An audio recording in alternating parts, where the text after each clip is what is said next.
Hi friends, இன்றைக்கி நம்ம பார்க்க போகிற டாபிக் ஒற்றளப்படை. ஒற்றளப்படைங்கிறத எப்படி பிரித்து எழுதணும்? ஒற்று ப்ளஸ் அளப்படை அப்படின்னு பிரித்து எழுதணும். இதில் ஒற்று அப்படின்னு எதை மீன் பண்ணுறாங்கன்னா ஒற்றெழுத்துக்களை தான் மீன் பண்ணுறாங்க.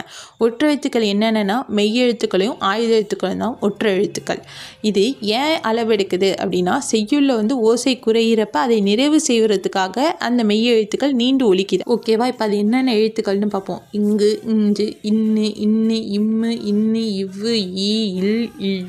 இந்த 10 மெய்யெழுத்துக்களும் அந்த ஒரு ஆயுத எழுத்தும். மெய்யெழுத்துல இதெல்லாம் மட்டும்தான் அளவெடுக்கும், பாக்கி எந்த எழுத்தும் அளவெடுக்காது. மெய்யெழுத்து சாதாரணமா அரை மாத்திரை அளவு தான் ஒலிக்கும். இதுவே அளவெடுக்கிறப்ப அந்த எழுதுற மெய்யெழுத்தை இன்னொரு வாட்டி எழுதப்படுவதனால 2 அறையும் சேர்ந்து 1 மாத்திரை அளவுக்கு அது ஒலிக்கும். இது எந்தெந்த இடத்துலலாம் அளவெடுக்கும் அப்படின்னு பார்ப்போம்.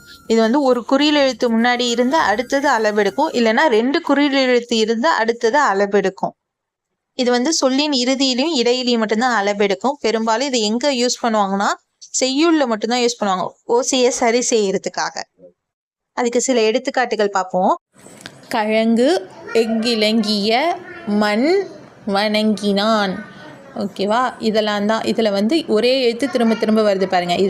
இதெல்லாம் தான் ஒற்றளப்படைக்கான எக்ஸாம்பிள். நெக்ஸ்ட் வீடியோவில் நம்ம குற்றிய லிகரம்னா என்னன்னு பார்ப்போம். தேங்க்யூ ஃப்ரெண்ட்ஸ், அண்ட் மறக்காமல் நம்ம சேனலை சப்ஸ்கிரைப் பண்ணிடுங்க.